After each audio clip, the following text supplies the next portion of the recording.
बीते कोरोना काल के एक वर्ष को छोड़ दिया जाए तो 57 वर्ष से अनवरत रूप से जिला मुख्यालय में महावीर सेवा दल समिति द्वारा दशहरा चल समारोह का आयोजन किया जाता है।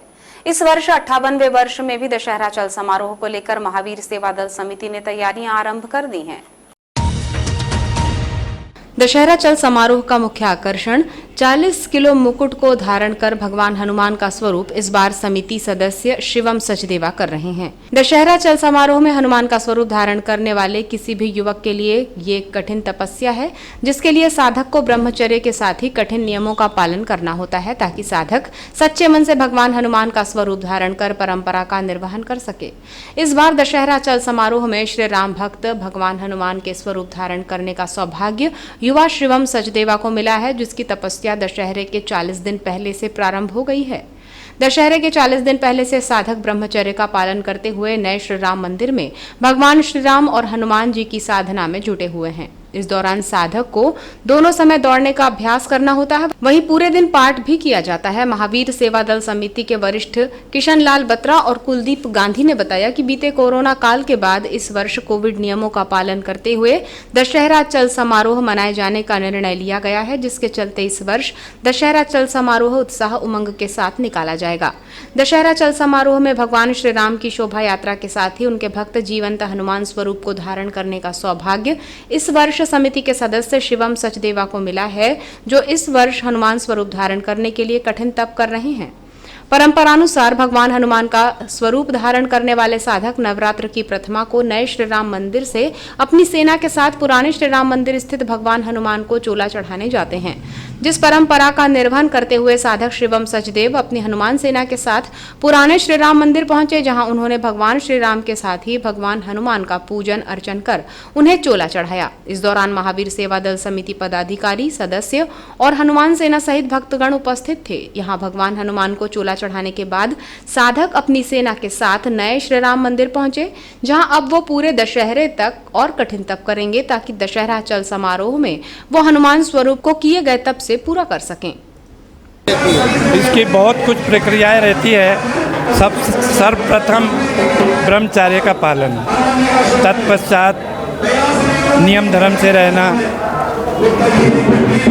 पाठ करना, सुंदरकांड का पाठ करना और सुबह शाम दौड़ना, संध्या वंदन करना, ये सारी प्रक्रियाएं चलती रहती हैं। कितने वर्षों से ये चल समारोह ये चल समारोह में 58 वर्ष पूर्ण होने के बाद में 59वें वर्ष में आज पुनः श्री महावीर सेवा दल समिति की ओर से श्री शिवम सचदेवा जी, जो समिति की ओर के सदस्य भी हैं और महाराज के स्वरूप में पाठ निभाएंगे।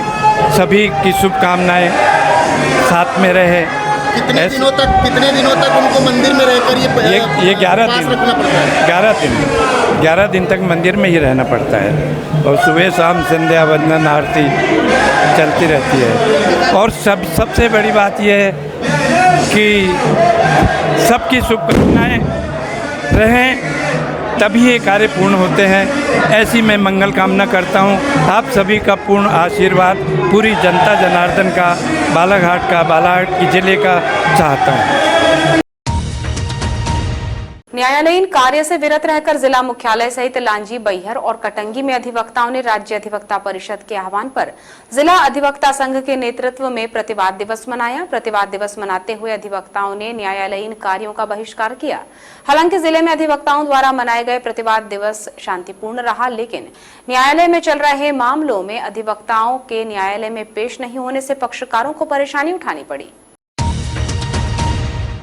अधिवक्ता जबलपुर उच्च न्यायालय में शांतिपूर्ण प्रदर्शन कर रहे अधिवक्ताओं की पुलिस गिरफ्तारी से नाराज हैं, जिसके चलते जिला अधिवक्ता संघ अध्यक्ष दीनेंद्र सोनवाने के नेतृत्व में पूरे जिले में अधिवक्ताओं ने गुरुवार को न्यायालय से संबंधित कोई कार्य नहीं किया।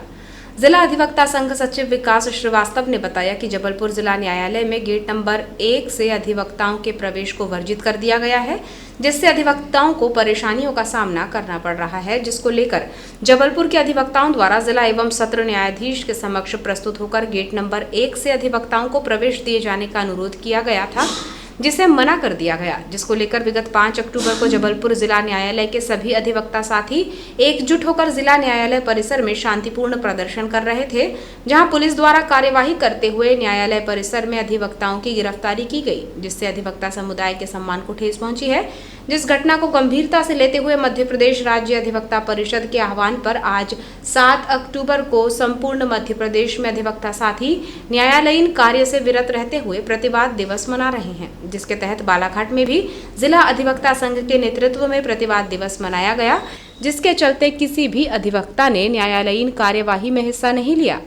सचिव श्रीवास्तव ने बताया कि बालाघाट, लांजी, बैहर और कटंगी में अधिवक्ताओं ने जबलपुर की घटना पर नाराजगी जाहिर करते हुए शांतिपूर्ण ढंग से न्यायालयीन कार्य से विरत रहते हुए प्रतिवाद दिवस मनाया, जिसमें सभी साथी अधिवक्ताओं ने एकजुटता का परिचय दिया।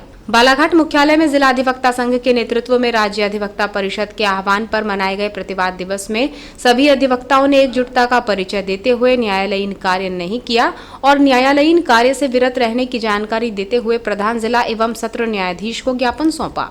आज मध्य प्रदेश के सभी अधिवक्ता संघों में राज्य अधिवक्ता परिषद के आह्वान पर प्रतिवाद दिवस मनाया जा रहा है शांतिपूर्वक। अभी 2-3 दिन पूर्व जबलपुर बार और हाई कोर्ट बार के अधिवक्ताओं ने वहाँ के 1 नंबर गेट खोलने के ऊपर थे, न्यायाधीश गण के साथ कुछ वाद विवाद हो गया था उनका। इसी बात को लेकर पुलिस की बर्बरतापूर्वक कार्रवाई ये हुई कि अधिवक्ताओं को पुलिस गाड़ियाँ बैठाल कर ले जा लिया गया था और उसके बाद उनको छोड़ भी दिया गया। लेकिन पुलिस के द्वारा बर्बरतापूर्वक अधिवक्ताओं के साथ व्यवहार किया गया। इसके विरोध में राज्य अधिवक्ता परिषद जबलपुर के द्वारा आज मध्य प्रदेश के सभी अधिवक्ता और कार्य से विरत रहेंगे और न्यायालय में कार्य नहीं करेंगे। आए दिन ऐसी घटनाएं अधिवक्ताओं के साथ आए दिन होती रहती है, चाहे मारपीट है, तो क्या लगता है अधिवक्ताओं के लिए कानून के लागू होना? एडवोकेट प्रोटेक्शन एक लागू होना है, लेकिन अभी तक लागू नहीं हुआ और वर्तमान में भाजपा की सरकार है। लगभग 15 से 20 वर्ष पूर्व वर्तमान मुख्यमंत्री शिवराज सिंह चौहान के द्वारा भोपाल में सम्मेलन बुलाया गया था, जिसमें सारे अधिवक्ता मध्य प्रदेश के उपस्थित हुए थे और उनके द्वारा तत्काल ये कहा गया था कि एडवोकेट प्रोटेक्शन एक्ट लागू किया जाएगा।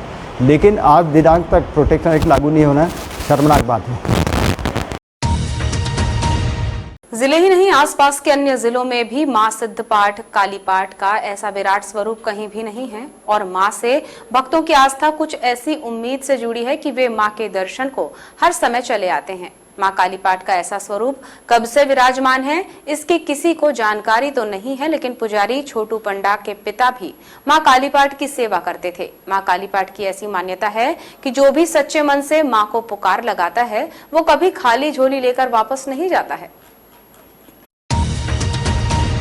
मां सिद्धपीठ कालीपाठ के पुजारी ने बताया कि जब वे बहुत छोटे थे, तब जहां वर्तमान में मां कालीपाठ विराजमान है, वहां खुला स्थान और जंगल था, जहां गौली लोग अपने मवेशियों को चराने लाते थे और एक छोटे स्थान पर मां कालीपाठ की पूजा अर्चना करते थे।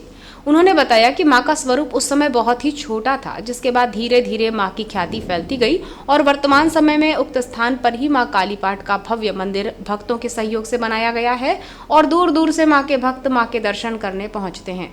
मंदिर के पुजारी के अनुसार मां का स्वरूप हर साल बढ़ता ही जा रहा है और मां जिस मुद्रा में विराजमान है, ऐसा स्वरूप अन्यत्र किसी भी स्थान पर नहीं है। ये एकलौता ऐसा स्थान है जहां मां कालीपाठ शैया की मुद्रा में है। उन्होंने बताया कि मां के पास बीमारी, नौकरी, बच्चे समेत अन्य समस्याओं को लेकर भक्त आते हैं और मां से प्रार्थना कर नारियल को बांध कर जाते हैं और जब उनकी मनोकामना पूर्ण हो जाती है तो फिर वे अपनी श्रद्धानुसार मां को भेंट करते हैं। माई की बहुत पुरानी दास्तान है। माई बहुत छोटी थी पहले, जब हमारे यहाँ पापा सेवा करते थे इनकी। पापा सेवा करते करते माई बढ़ते गई, छोटे रूप से बड़े रूप में आने लगी। फिर इनकी जब सेवा जतन चालू हुई तो और बढ़ने लगी माता जी। बढ़ते बढ़ते अभी इतनी माता जी बढ़ चुकी है। ये कैसे पता लोगों को कि यहाँ पे जो है माता रानी का मंदिर है या स्थान है या माता रानी है? यहाँ पे पहले गौली लोग आते थे, फिर पापा ने एक छोटी सी यहाँ दुकान लगाए थे कैंटीन। जब पापा को भी नहीं मालूम था, जब गौली लोग पूजा करने आते थे तो नारियल वारियल फूटा देखे थे। जब पापा यहाँ आके देखे थे नारियल फूटा था, जब देखे तो माई घास में दबी हुई। अच्छा। तो फिर पापा ने वहाँ से घास वास पूरा साफ सुथरा करके उनकी फिर सेवा जतन चालू कर दी। तो कैसे सेवा जतन जैसे चालू किए वैसी माई बढ़ने लगी, तो पापा ने फिर छोड़ी ही नहीं सेवा जतन, फिर वो चालू करते रहे। अच्छा, तो कैसे पूरा पता चला कि यहाँ जो है काली माता का मंदिर है, काली माता विराजमान है? यहाँ क्या है, कोई जब उस समय गौली लोग गाय वाय चराने आते थे, फिर यहाँ एक ऑफिस भी बन रहा था, उस समय ऑफिस तैयार हो रहा था, उस समय की बात है, ये बहुत पुरानी बात हो गई है। कितने साल होंगे लगभग? साल तो अपन भी नहीं बता सकते, क्योंकि उस समय अपन भी पैदा नहीं हुए थे। अच्छा, तो फिर आगे फिर क्या, वही माई को देखे पापा ने फिर जोत जलाना चालू किए। बाबू लोग से 1-1 रुपया चंदा, किसी से 8 आने, किसी ने 4 आने, ऐसा ले लेके अपनी माई की जोत जलाना चालू कर दिए। फिर वो जोत जलाई, जहाँ चालू हुई वैसी माई अपने रूप में आने लगी। चैत्र नवरात्र और शारदीय नवरात्र में जहां सिद्धपीठ कालीपाट माता का भव्य श्रृंगार किया जाता है, तो वहीं घी और तेल के कलश की स्थापना कर 9 दिनों तक पूजा अर्चना कर विभिन्न प्रकार के कार्यक्रम भी आयोजित किए जाते हैं। इसके साथ ही जिले में नववर्ष की शुरुआत में भी मां कालीपाट मंदिर में विशाल चुनरी चढ़ाकर नववर्ष की शुरुआत की जाती है। बता दें कि साड़ियों से बनाई गई ये चूनर मां को चढ़ाने के बाद जरूरतमंदों को बांट दी जाती है और फिर विशाल भंडारे का भी आयोजन किया जाता है।